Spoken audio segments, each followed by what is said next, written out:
हरि बोलो, हरि हरि बोलो, हरि हरि बोलो जी। कैसे हैं आप सभी? मेरे लड्डू लाडो कन्हैया केशव, मेरे बिहारी लाला, मेरे गोपू लाला की असीम कृपा से आप सब बहुत अच्छे होंगे जी। आशा करती हूँ आप सभी मेरे लाला की लाली की सेवा में बिल्कुल मगन मस्त होंगे, उनकी कृपा का, उनकी लीलाओं का आनंद हर पल हर क्षण ले रहे होंगे जी। आज एक ऐसा विषय आपके साथ लेकर आई हूँ, एक ऐसी चर्चा लेकर आई हूँ, यकीन मानिए आपकी पूरी जो जिंदगी है, आपकी जो सोच है पूरी वो बदल देगी। एक ऐसी सच्ची घटना लेकर आई हूं जो कलयुग में हमें निस्वार्थ प्रेम, निस्वार्थ भक्ति, निस्वार्थ सेवा की सीख सिखाता है। चलिए शुरू करते हैं आज के ब्लॉग को। हरि बोलो, हरि हरि बोलो। आज के टाइम में, कलयुग में, जो ब्लड रिलेशन में सगा भाई सगा बहन भी एक दूसरे के लिए नहीं खड़े होते हैं, अनाथ आश्रम आप देख लीजिए जहां भरे पड़े हैं, वृद्ध आश्रम जहां इतने भरे पड़े हैं, इसी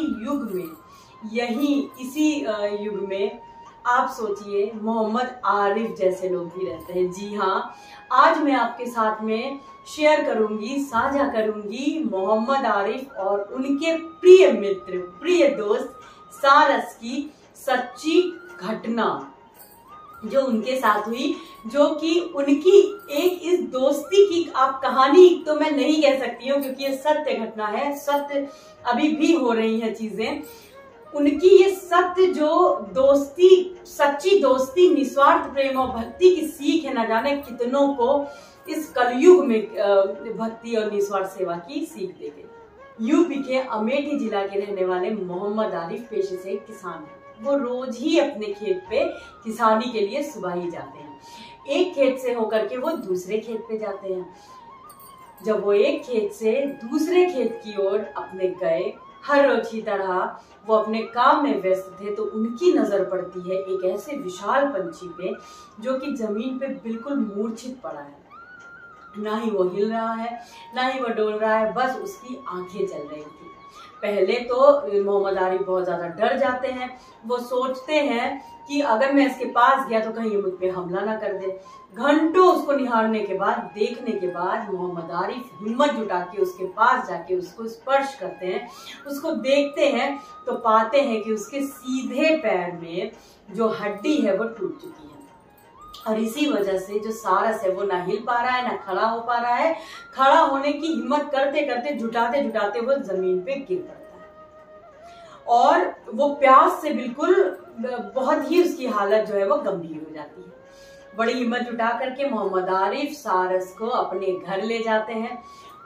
सच्चे हृदय से निस्वार्थ सेवा करते हैं, उसकी महीनों उसकी निस्वार्थ सेवा करते हैं, उसकी मरहम पट्टी करते हैं, करते रहते हैं जब तक कि उनको जो सारस है उसको ये ना हो जाए कि वो थोड़ा सा हिलने डुलने लग जाता है। करती हुई सेवा, उनकी निरंतर भाव की सेवा, निस्वार्थ निरंतर भाव की सेवा चलती जाती है और एक दिन वो सारस को खड़ा कर देते हैं। जब वो सारस को खड़ा कर देते हैं तो वो बहुत खुश होते हैं, लेकिन मन ही मन उनको थोड़ा सा दुख आता है कि ये तो पंछी है, ये तो जंगल का में रहने वाला पंछी है, ये मेरे इस प्रेम को, भाव को क्या समझेगा, और वो ये जैसे ही उड़ने लगेगा वैसे ही अपने परिवार को और अपने जो अपने पंछी और अपना जो जन और परिवार है उसमें चला जाएगा। लेकिन फिर भी कुछ कसर रह जाती है, फिर भी मोहम्मद आरिफ जो है उसकी सेवा में निरंतर लगे रहते हैं। अब सोचिए आप, मेरे प्रभु की असीम कृपा से निस्वार्थ भक्ति, निस्वार्थ सेवा, निस्वार्थ प्रेम, असीम प्रेम, कोई भी बंधन नहीं। एक बार की बात है, जब वो सुबह उठते हैं तो देखते हैं कि सारस बहुत ज्यादा एक्टिव है, चहलकदमी कर रहा है और बहुत एक्टिव है। तो वो सोचते हैं कि आज मुझे लगता है कि ये अपने परिवार की ओर चला जाएगा। तो मन में बहुत दुख भी होता है, उनको तकलीफ भी होती है कि देखो मैंने कितने दिन इसकी सेवा की, पता नहीं ये मुझे क्या ही याद रखेगा, मेरे पास क्या ही आएगा। सारस बिल्कुल जैसा वो सोच रहे होते हैं वो उड़ जाता है और जो मोहम्मद आरिफ जी हैं वो भी अपने अन्य कार्यों के लिए बाहर निकल जाते हैं। खेत पे होने के बाद जब वो शाम को घर आते हैं तो पाते हैं जैसे ही वो दरवाजा बंद करते हैं, अपना जो मेन गेट होता है, उनको कुछ अजीब सी शोर सी आती है। पीछे पलट के देखते हैं तो जी हाँ, उनका जो प्रिय मित्र, प्रिय दोस्त सारस होता है, उनके पास आ गया होता है। शुरुआत हो जाती है इसी तरीके से। सारस सुबह अपने जो परिवार है वहां रहता था और दोपहर और शाम होते ही वो मोहम्मद आरिफ के पास वापस आ जाता था। उड़ता हुआ न जाने कहां पे भी रहता था, वो आरिफ के पास वापस आ जाता था। अपने हाथों से खाना खिलाना, अपनी ही थाली में खाना खिलाना, उसको लाड लगाना आरिफ जी जो है निस्वार्थ भाव से निरंतर कर रहे थे। तो जब वो सारस को इस तरीके से पाता है, उसकी खुशी का ठिकाना नहीं रहता। अगल बगल के लोग, मोहल्ले के उसके मित्र आते हैं, उससे कहते हैं कि तुमने निस्वार्थ भक्ति की, तुमने इसकी इतनी सेवा किया कि ये तुमको स्वयं ही नहीं छोड़ सकता। इस कलयुग में हमारे और आपके लिए ये एक सत्य घटना ही नहीं है, सत्यता के साथ में ये जिंदगी की सत्यता है।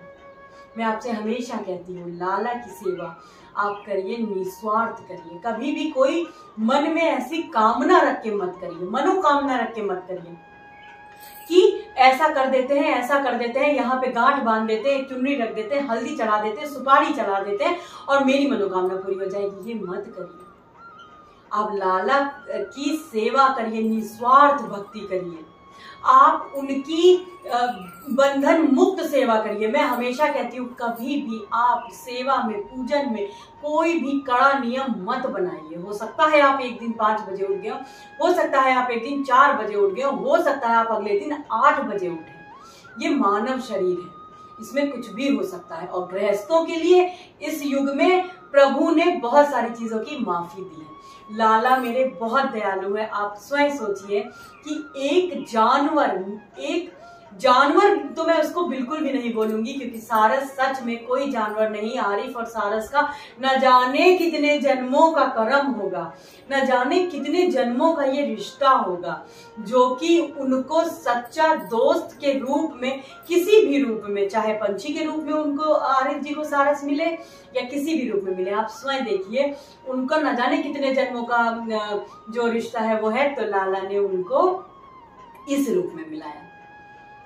आप यकीन मानिए, निस्वार्थ भक्ति, निस्वार्थ सेवा आपको लाला के दिल के इतने करीब ले आती है। आप दिन रात उनकी सेवा करिए, दिन रात आप उनको भोग लगाइए, वस्त्र पहनाइए, सुंदर वस्त्र पहनाइए, बहुत भजन गाइए, लेकिन कुछ फर्क नहीं पड़ता जब तक कि आप अपने आचरण को, आप अपने जो भक्ति है, अपने भाव है, वो निस्वार्थ सच्ची भक्ति भाव नहीं रखते, तब तक कि कुछ भी नहीं हो सकता।